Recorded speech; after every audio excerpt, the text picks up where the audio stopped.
Андан сырткары жанагы алыс жакты оптический прицел менен атып, бирок фото видео фиксация кыла албай калган досторубузга мондай болгон шоткам деп коет.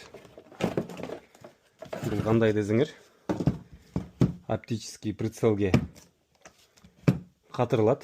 Мондай болгон насадкалары бар. Каалаган размериңерге келтирип аласыңар. Насадкасын коесуңар дагы. Мондай болгон креплениясы бар. Темирден болгон. Өзүнүн күлүчтөрү менен оптический прицелге катырылат бул. Оптический прицелге катырып, бул жакта 4К тартат.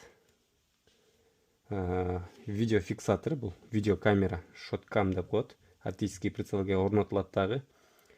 Оптический прицелден көзүңөргө көрүнгөн нерселердин баардыгын, силердин көзүңөргө кандай болуп көрүнсө, ошолорду полностью видео фиксация кылып алат. Аябай сонун тартат, өзүбүз тестировать этип көргөнбүз.